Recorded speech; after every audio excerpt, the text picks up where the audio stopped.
Esta es la iglesia Puerta de Esperanza, situada en San Lucas, Zacatepeques, República de Guatemala, en América Central. Para la gloria de Dios, nuestra congregación fundamenta su fe en Jesucristo y en las Santas Escrituras. Agradecemos a Dios que hoy se pueda contar con Internet para cumplir con cabalidad el mandamiento de nuestro Señor Jesucristo, que es predicar el Evangelio en todas partes del mundo.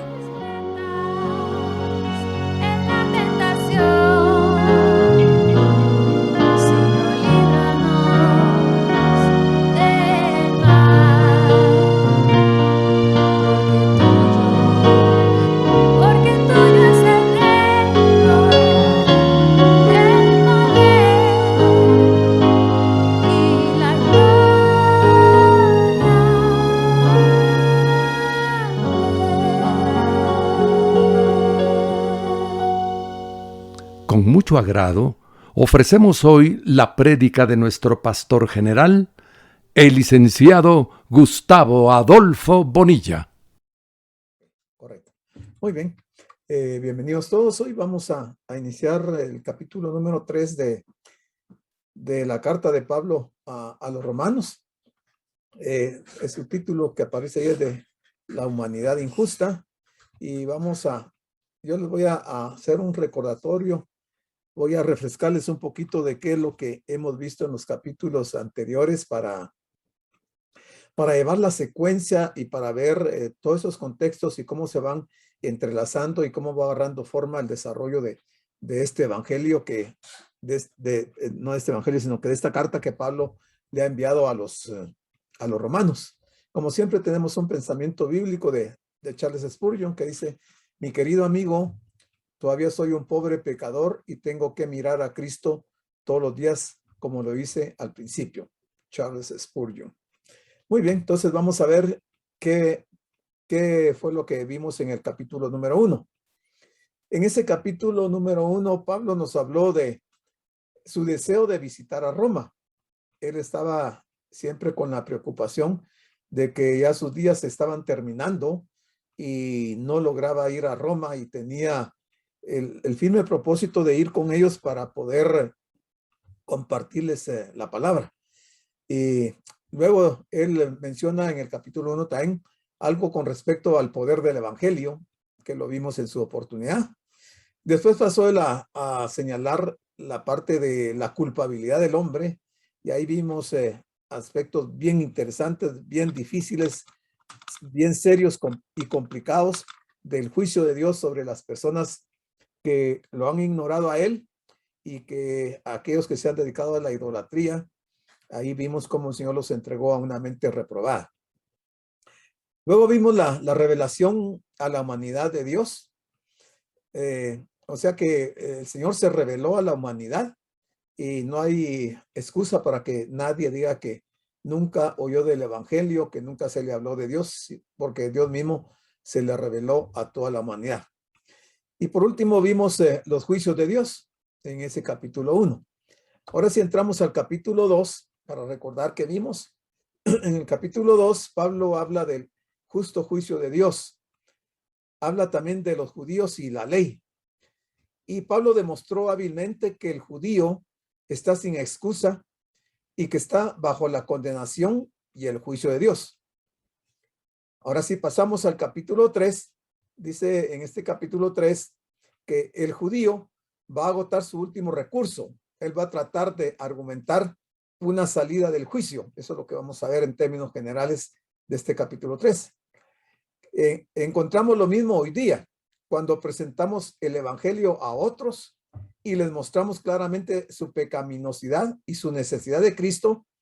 A menudo las personas comienzan a levantar objeciones y enarbolan argumentos tratando de eludir el juicio de Dios. La gente se justifica. Por ejemplo, la pregunta: ¿qué de los paganos? O ¿cómo puede un Dios de amor enviar a alguien al infierno?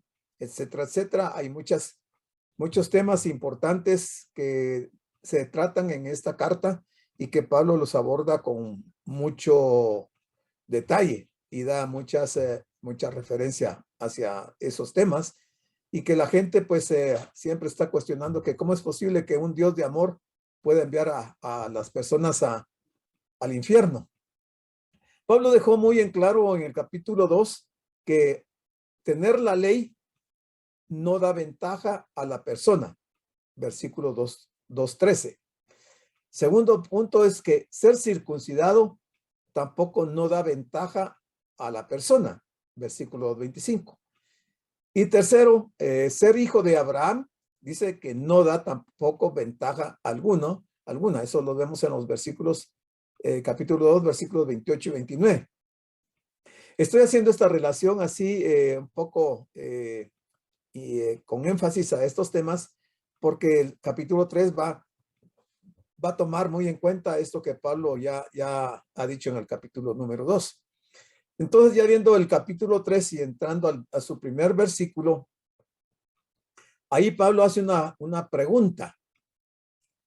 Y a mí me pareció interesante la pregunta, fíjense, porque realmente no es una pregunta sencilla, sino que tiene alguna trascendencia interesante. En este caso, no solo para el judío, sino que para nosotros los gentiles. Y la pregunta es, ¿qué ventaja tiene pues el judío? Yo sé que aquí esta palabra ventaja, todos sabemos lo que quiere decir. ¿Qué es ventaja? Según la Real Academia Española, lo que dice RAE, ¿qué es ventaja? Entonces veamos. Y les voy a dar el concepto aquí en medio del capítulo 3, versículo 1, para entender lo que Pablo está preguntando aquí. ¿Qué ventaja tiene pues el judío? Porque Pablo va a responder esa pregunta. Entonces, ventaja es superioridad o mejoría de alguien o algo respecto a otra persona o cosa. Eso es ventaja. Tener una superioridad o mejoría de alguna persona o de algo respecto a otra persona. O sea, hay un contraste entre dos personas. Entonces, una tiene ventaja en relación a la otra. Está en superioridad o está en mejor situación. Entonces, cuando Pablo pregunta qué ventaja tiene pues el judío, tenemos que pensar que Pablo se está refiriendo a eso. Si el judío es superior o tiene mejor trato que nosotros, que las demás, el resto de personas. También dice que es excelencia o condición favorable que alguien o algo tiene. Ese es un segundo concepto. Excelencia o condición favorable que alguien o algo tiene. Entonces, si es una condición favorable, aquí la pregunta Pablo, ¿qué condición favorable tiene pues el judío? ¿Verdad? Yo saqué algunas y las consideré las más importantes. La nación judía recibió muchos beneficios o ventajas.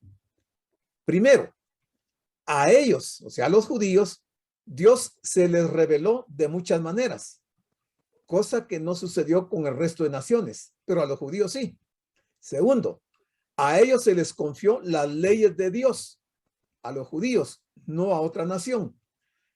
O sea, cuando hablamos de que se les confió las leyes de Dios, estamos hablando de la palabra de Dios. Y ahí está la cita bíblica. Tercero, fue la nación a través de la cual el Mesías vino a la tierra. Mire qué privilegio, qué ventaja. Vaya si no era ventaja que los judíos hayan tenido el privilegio de que el Mesías vino a Israel, a Jerusalén. Además, el Espíritu Santo les fue dado por primera vez a los judíos. O sea, otra ventaja. Tuvieron el tabernáculo, otra ventaja. Tuvieron el templo donde se adoraba al único Dios verdadero, otra ventaja. Cuarto, fue beneficiaria de los pactos con Dios mismo. O sea, Israel, los judíos fueron beneficiarios de los pactos con Dios mismo. Ahí están las citas bíblicas. Quinto, se les dieron una gran cantidad de profetas, sacerdotes, reyes, etcétera. Todas estas son ventajas de los judíos y Pablo está preguntando, ¿qué ventaja pues tiene el judío? Y sexto dice, fueron testigos testigos oculares de los más grandes milagros y maravillas con que Dios se les manifestó. O sea, ahora entonces uno puede preguntarse, ¿por qué Pablo les está escribiendo a la iglesia de Roma en ese versículo 1? ¿Qué ventaja tiene pues el judío? No aparece aquí en la Biblia que ellos hubieran contestado a la pregunta de Pablo. Pero también les hace esta otra pregunta en el versículo 1. ¿O de qué aprovecha la circuncisión?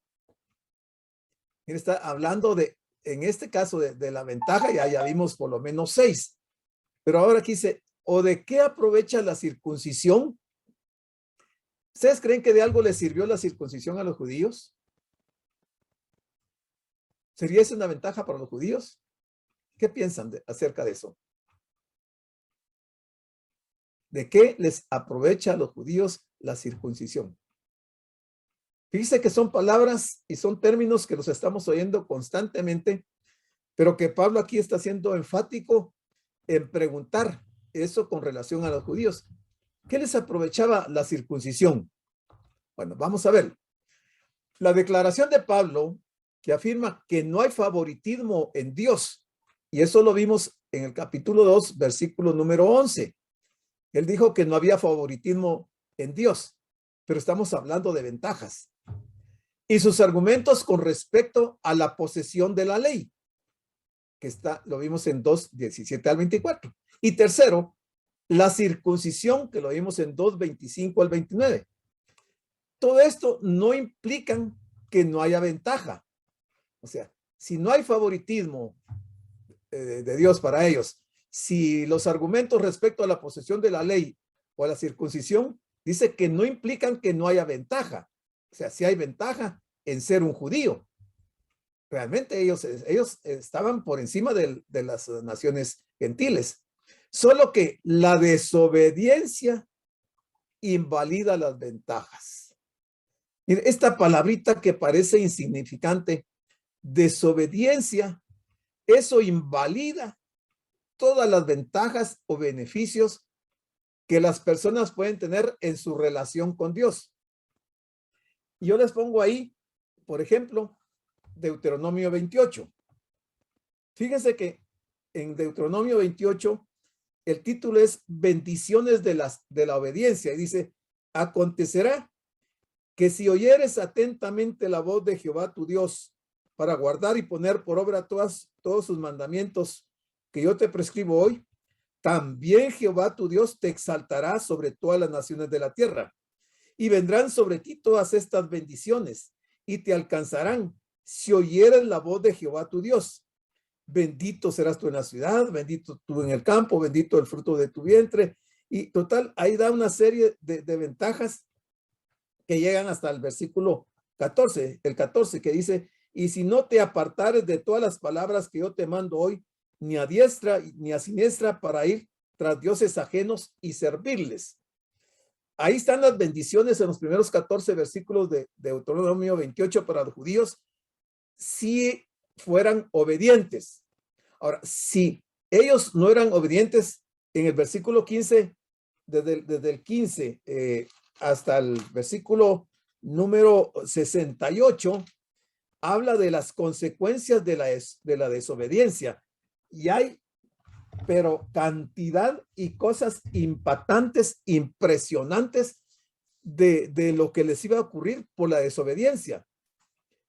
Cuando Pablo escribe esta carta, eso de Deuteronomio todavía estaba vigente, esa ley. Y entonces los judíos, en ese momento que Pablo está escribiendo esta carta, les está haciendo memoria de que los problemas que están viviendo bajo el imperio de Roma era parte de la consecuencia de la desobediencia. O sea, esa desobediencia invalidaba todos estos beneficios que ellos tenían por causa de su relación con Dios y por el hecho de ser judíos y ser el pueblo de Dios. La palabra ventaja aquí tiene el significado de algo que sobreabunda, algo que sobra, que tiene excedente. La circuncisión fue el pacto que Dios hizo no solo con Abraham, sino que con Moisés. Y fue un pacto de dos vías en donde Dios se comprometía a bendecirlos y como señal de que se estaba firmando ese pacto, o sea, la firma del pacto era que de parte de los judíos tenían que circuncidarse los varones.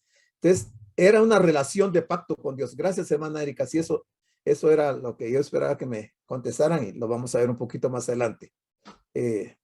Bueno, usted dice, y la pregunta tiene que ver con la señal exterior del pacto especial que hizo Dios con los judíos, hablando de la circuncisión, es decir, la circuncisión. Parecía que Pablo estaba en peligro de borrar una distinción que Dios había hecho. Parecía que Pablo estaba en peligro de borrar esa distinción. La pregunta es, si los judíos y los gentiles estaban en la misma posición ante Dios, ¿cuál era pues la supuesta ventaja del judío y cuál era el beneficio de la circuncisión? Que es lo que él está preguntando en ese versículo número 1.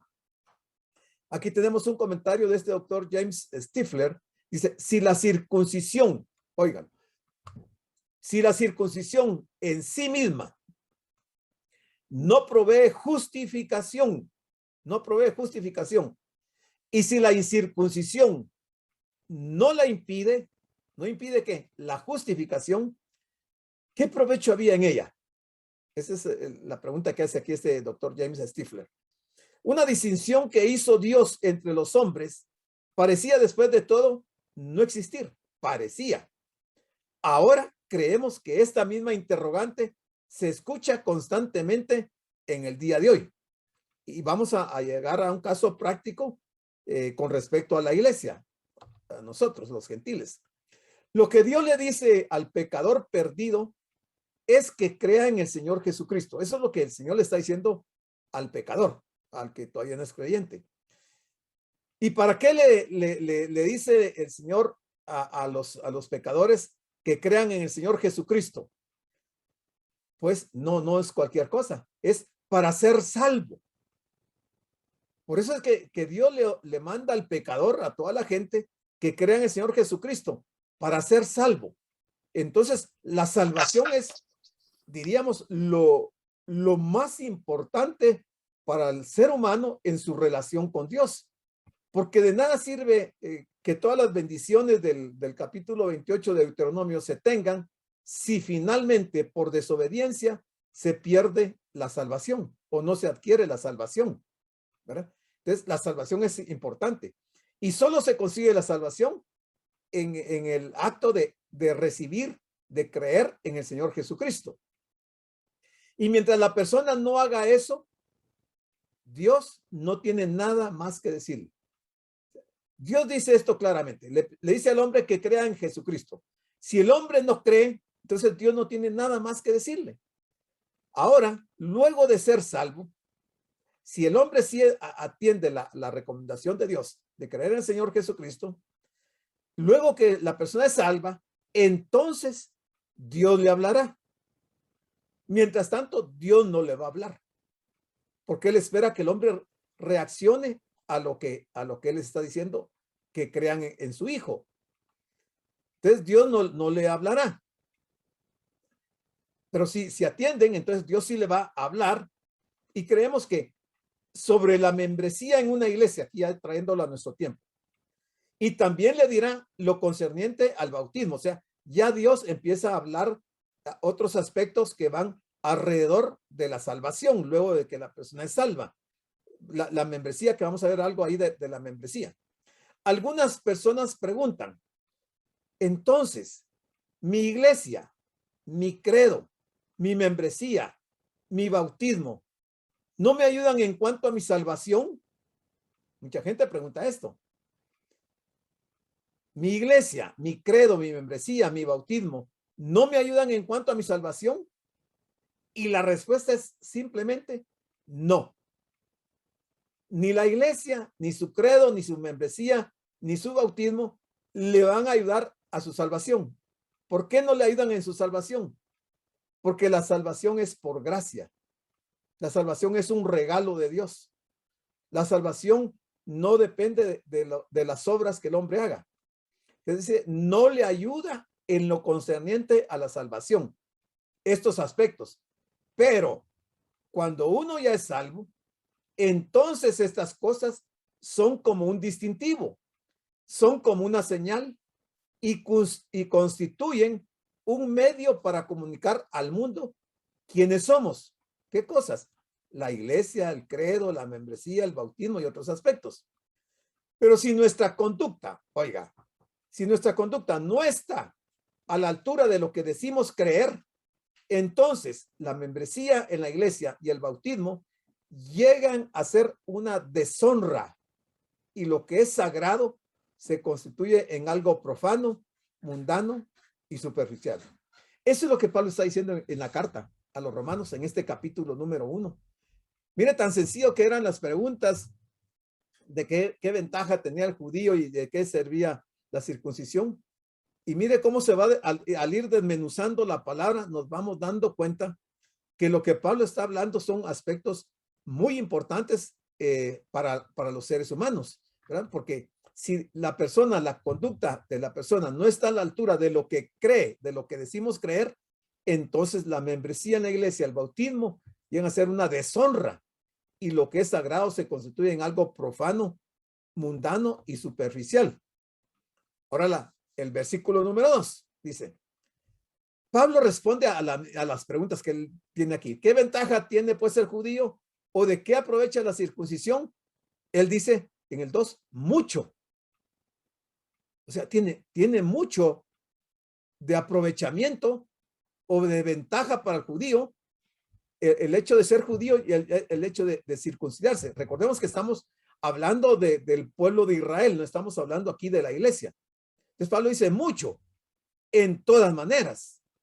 Primero, ciertamente que les ha sido confiada la palabra de Dios.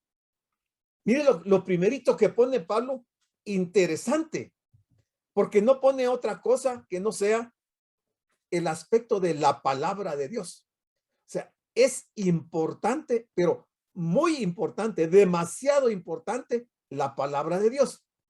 Y vamos a ver algo también en relación a no solo a los judíos, sino que a nosotros los gentiles, o ahora ya como iglesia, como creyentes, que hemos hecho con que se nos ha confiado la palabra de Dios.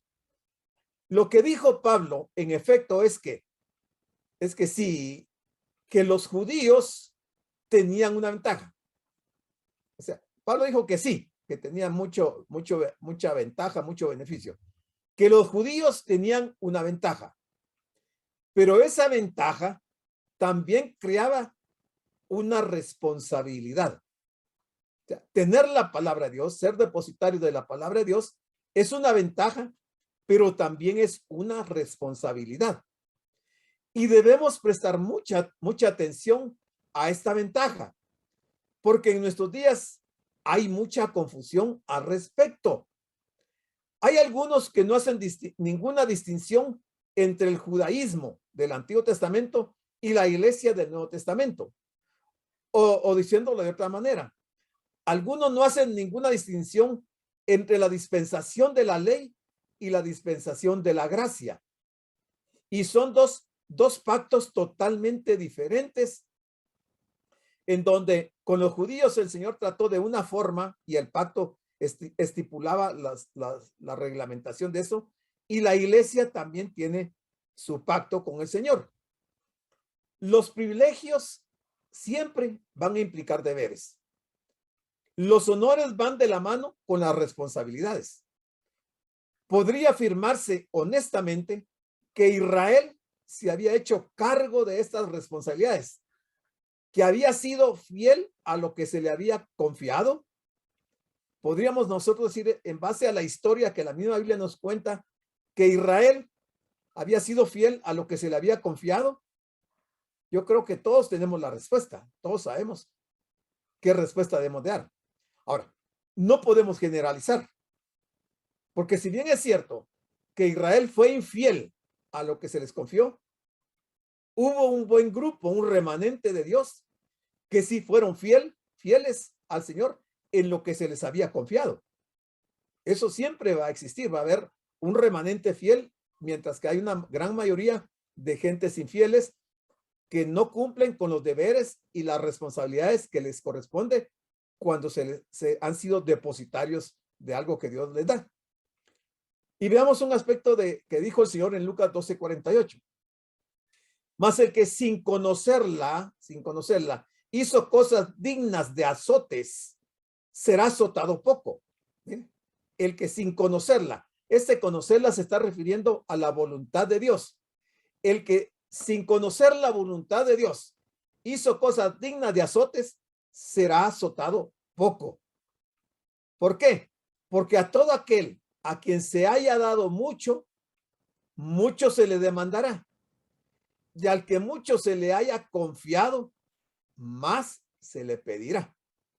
Estos textos son contextos de lo que estamos viendo de la carta a los romanos en su capítulo número 3.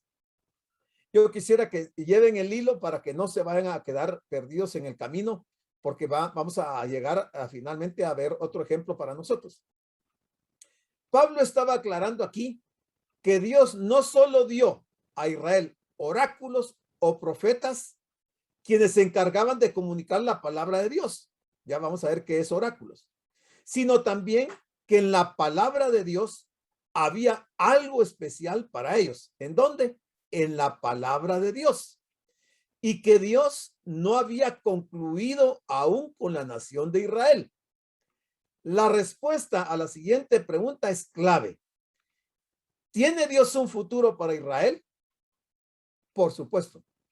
Dios tiene un futuro para Israel hasta el día de hoy. Y es que si Dios no tiene un futuro para Israel, si Él no tuviera un futuro para Israel, Él no tendría ningún propósito para nosotros tampoco. Porque el futuro para Israel, ¿en dónde lo encontramos? En la palabra de Dios. ¿Y dónde encontramos para la iglesia los propósitos de Dios para nosotros? En la palabra de Dios. Entonces, si Dios no tuviera un futuro para Israel, podría ser que para la iglesia tampoco tuviera ninguna promesa basada en la misma palabra de Dios. Miren lo importante de la palabra de Dios. También Dios llevará a cabo el pacto que hizo con Abraham en el capítulo 12 de Génesis y que está en la palabra de Dios. O sea, antes de que todos los acontecimientos escatológicos se den, Dios va a cumplir su palabra de las promesas que le dio a Abraham en el pacto que hizo con él y que está relatado en el capítulo 12 de Génesis. El Antiguo Testamento, que es el registro de sus oráculos. Ahora vamos a mencionar un poquito más de esta palabra oráculos, de lo que dijeron los profetas. No contiene ninguna promesa de o para la iglesia como una organización. ¿Qué estamos diciendo? Que en el Antiguo Testamento los oráculos de Dios dados por los profetas no contienen ninguna promesa para la iglesia. No predice una iglesia, los oráculos. Prefigura un reino en el cual los judíos serán dirigentes y donde no perderán su identificación nacional como le sucede en la iglesia. Oráculos de Dios. Se refiere siempre al Antiguo Testamento, no al Nuevo Testamento. Y revela la convicción apostólica aprendida del mismo Jesús. ¿Y qué es esa convicción apostólica? De que la inspiración de esas escrituras se extiende a sus palabras. Y miremos este versículo. ¿Se recuerdan que desde el principio yo les dije que este evangelio era un evangelio muy difícil? Pero probablemente ustedes han leído Juan 10:35, porque yo sé que todos hemos leído los evangelios. Pero yo no sé si alguien de ustedes me responde a esta pregunta. Dice, si llamó dioses a aquellos a quienes vino la palabra de Dios y la escritura, y la escritura no puede ser quebrantada. Dice, ya llamó dioses a aquellos a quienes vino la palabra de Dios. Siempre que leamos la palabra de Dios, leámosla despacito. tratemos de entender qué es lo que está diciendo, porque ¿será que Dios, el Dios Todopoderoso, llamó dioses a aquellos a quienes vino la palabra de Dios? Entonces, como dice que llamó dioses a algunas personas, identifiquémoslas. ¿Quiénes son aquellos a quienes vino la palabra de Dios? Los profetas, ¿verdad? Los profetas, los sacerdotes. Y llamó Dios a los profetas y sacerdotes, les llamó dioses. Sí, lo hizo. Y ahorita lo vamos a ver. En Juan 10, 34, 35, Jesús citó un pasaje del Antiguo Testamento, el cual dice, ustedes son dioses y todos son hijos del Dios Altísimo. ¿En dónde estaba escrito eso? Jesús hizo referencia del Salmo 82, versículo 6. Salmo 82, versículo 6, en donde los gobernantes y jueces de Israel eran llamados dioses. ¿Quiénes eran llamados dioses? Los gobernantes y jueces de Israel. ¿Quiénes eran estos? Los profetas. Y además encontramos en Éxodo 4:16. Dice, y él, hablándole Dios a Moisés, le está diciendo, y él, o sea, aquí él es Aarón, y él hablará por ti al pueblo. Él, o sea, Aarón, te será a ti el lugar de boca. Y tú, le dice Dios a Moisés, tú serás para él el lugar de Dios. Llevémosle el hilo. ¿Qué dice Éxodo 7:1? Jehová dijo a Moisés, mira, yo te he constituido Dios con D minúscula para Faraón y tu hermano Aarón será tu profeta. O sea, Dios constituyó a Moisés como un Dios con D minúscula para Faraón. Pero ya estamos viendo que esa palabra Dios significa gobernante o juez de Israel. Y que nos estamos refiriendo básicamente a los profetas. Y entonces está diciendo, Aarón será tu profeta. Pero Moisés va a ser el gobernante, el representante de Dios con D mayúscula, va a ser para Aarón su Dios. Dice, si Dios llamó a los líderes israelitas dioses, porque eran agentes, porque eran agentes de la revelación y de la voluntad de Dios. Esta es la razón por la cual Dios llamó a los líderes de israelitas, les llamó dioses, porque a ellos eran los agentes que él había escogido, que Dios había escogido de la revelación y de la voluntad de Dios mismo. Entonces, ¿cómo puede ser blasfemia para Jesús haberse llamado él mismo el Hijo de Dios? Jesús estaba reprendiendo a todos los líderes religiosos porque él es el Hijo de Dios con una unidad única y paralela con el Padre. Aquí yo creo que ya la cosa se puso un poquito complicada. ¿Qué dice el Salmo 82:6?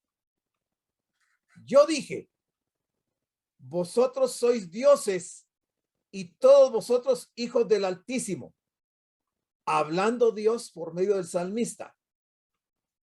Dice, o sea, el Señor dijo, vosotros sois dioses con D minúscula y todos vosotros hijos del Altísimo.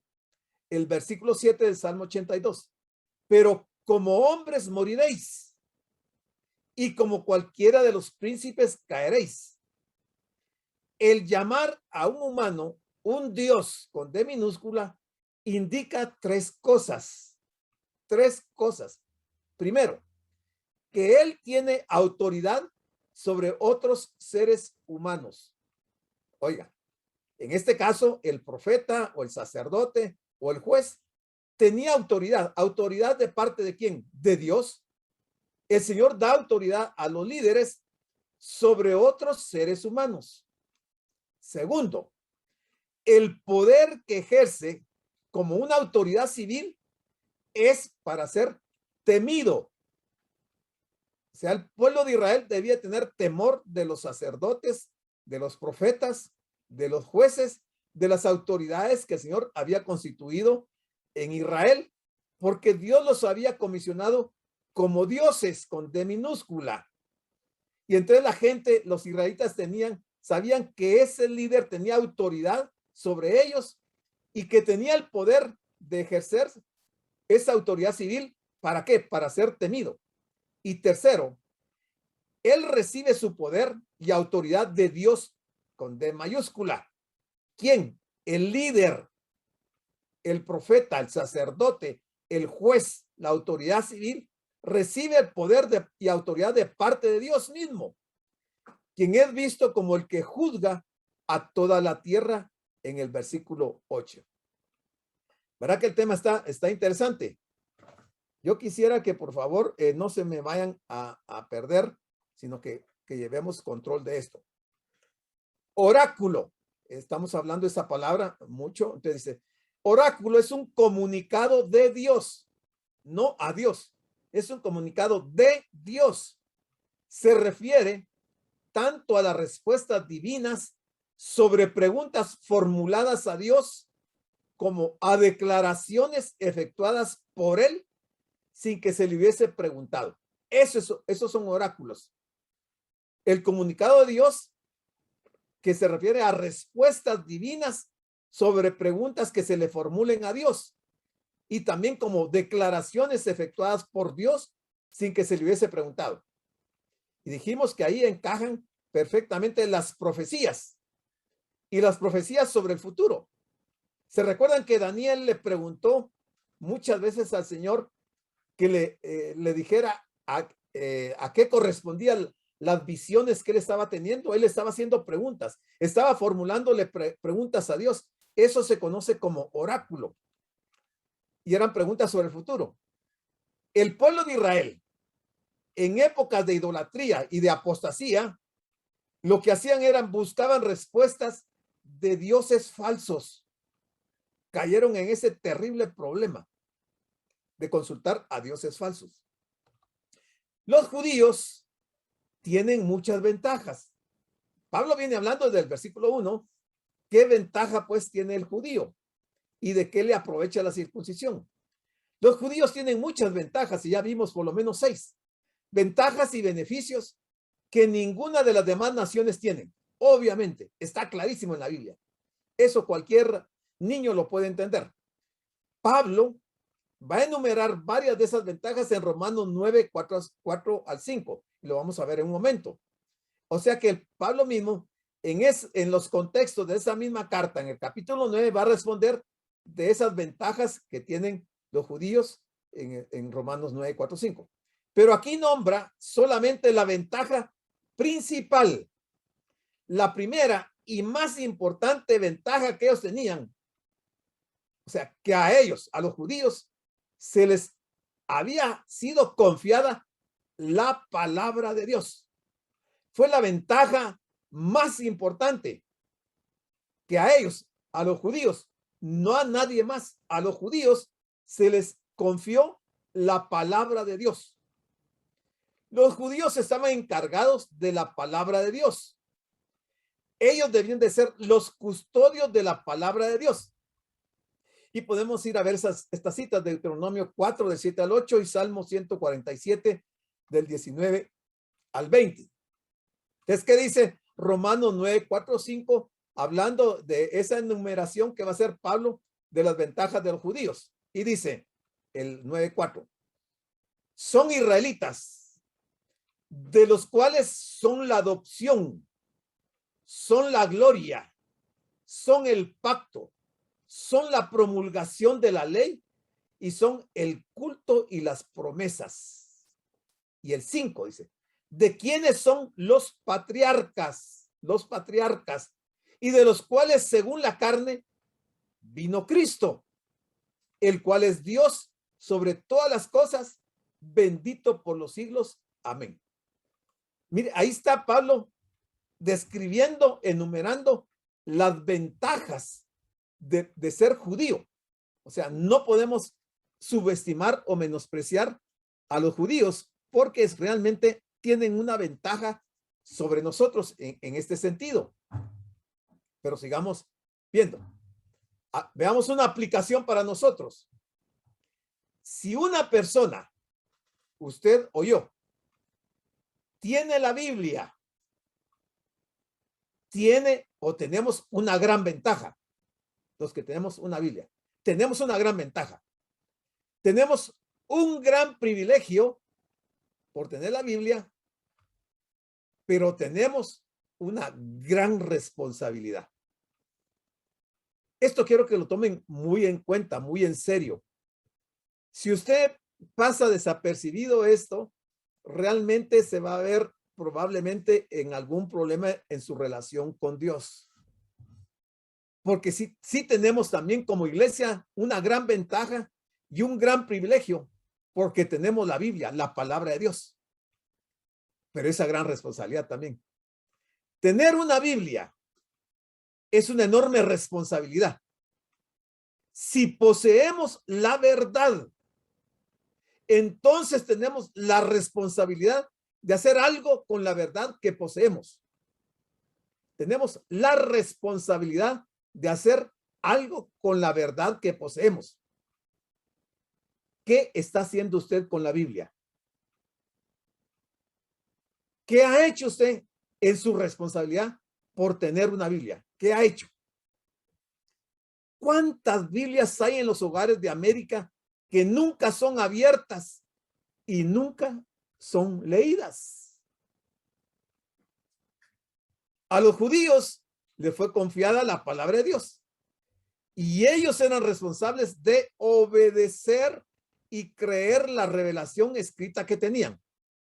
Ellos, los judíos, tenían que obedecer y creer la revelación escrita que tenían. La pregunta es, ¿fueron fieles en su encargo o no? Lo vamos a ver en Romanos 3:3 en el próximo versículo. ¿Fueron fieles en su encargo?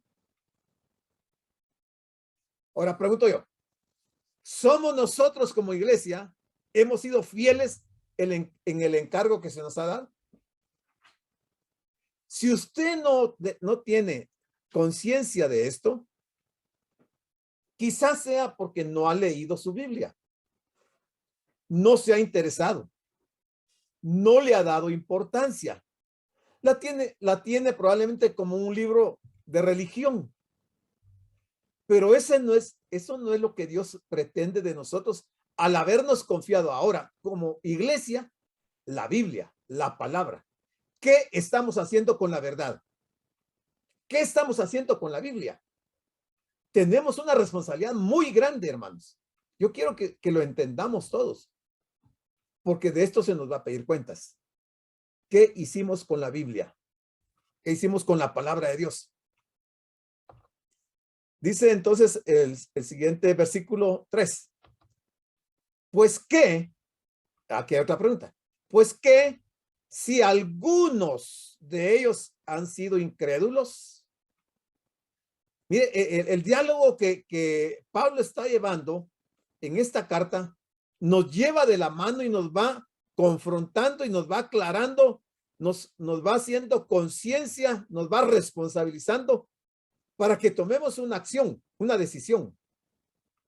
Si no lo hacemos, caeremos en el papel de infieles, de incrédulos, de desobedientes, y de eso daremos cuentas. Y no creo que nos van a salir muy buenas las cuentas. Dice la otra pregunta. Mire cómo Pablo se está yendo usando el método aquí de cuestionamiento. Su incredulidad, la de los judíos, ¿habrá hecho nula la fidelidad de Dios? O sea, ¿el ser incrédulo anula la fidelidad de Dios? No, no la anula. La fidelidad de Dios. Ya vamos a aclarar esto porque nos puede causar un poquito de confusión esto. Si la ventaja del judío no alcanzó el objetivo buscado, ¿no quería decir entonces que la fidelidad de Dios hacia su pueblo había sido anulada? Que al fracasar los judíos, ¿no quería ello decir que Dios había fracasado? La respuesta es no. Dios no fracasó. Nunca, jamás Dios fracasó. El pueblo sí fracasó, pero no anuló la fidelidad de Dios. ¿Por qué? Porque Dios es inmutable. Dios no cambia. Él se va a mantener fiel. Por eso dice una parte de la Biblia que aunque nosotros seamos infieles, Él permanece fiel. Pero ¿para con quién permanece fiel? Para con el remanente de su pueblo, que sí acata su palabra, que sí la valoriza, que sí hace de acuerdo a su voluntad. Entonces ahí la fidelidad de Dios se mantiene. O sea, que algunos sean infieles a la palabra de Dios no anula la fidelidad de Dios ni sus promesas. La promesa de Dios de enviar un redentor para Israel no fue derrotada por el obstinado rechazo y la desobediencia de los judíos. Mira que hay, bueno, tal vez la más grande de las promesas, ¿verdad? De que Dios había prometido un redentor para el pueblo de Israel, y aunque ellos fallaron, fueron infieles y habían fracasado, Dios no fracasó. Finalmente Dios mandó al redentor, a Jesucristo, para Israel. Ahora, ¿los mandó para todos? No. Los mandó solo para el remanente fiel, ¿verdad? Aquel remanente que él mismo había escogido. Bueno, sigamos. Dice, todas las promesas en cuanto al futuro de la nación de Israel serán cumplidas para su gloria, a pesar de la incredulidad de muchos de ellos. La incredulidad de muchos de ellos. Ahora, quizás a nosotros no nos agrade, pero damos gracias a Dios que sus promesas no dependen de nuestra fidelidad. Si esas promesas dependieran de nosotros, ya habríamos estado perdidos hace mucho tiempo. Y antes ahí debemos de darle gracias a Dios por su fidelidad. Mire qué gran noticia nos da la palabra de Dios, de que Dios no anula su fidelidad, que nuestra infidelidad no anula las promesas de Dios. ¿Quiere decir, Pablo, que todos los judíos estaban perdidos? No, no lo hace. No todos los judíos estaban perdidos. Con mucho tacto y misericordia, él afirma, aquí en Romanos 3:3, que algunos de ellos eran infieles. Parecería ya ahora que él hace una distinción entre Israel e Israel. Pareciera que hay equivocación aquí, no hay equivocación. Él va a distinguir entre Israel e Israel. El Israel infiel con el Israel fiel. Romanos 9:6. Dice, no que la palabra de Dios haya fallado, porque no todos los que descienden de Israel son israelitas. No todos los que descienden de Israel son israelitas, desde el punto de vista de Dios.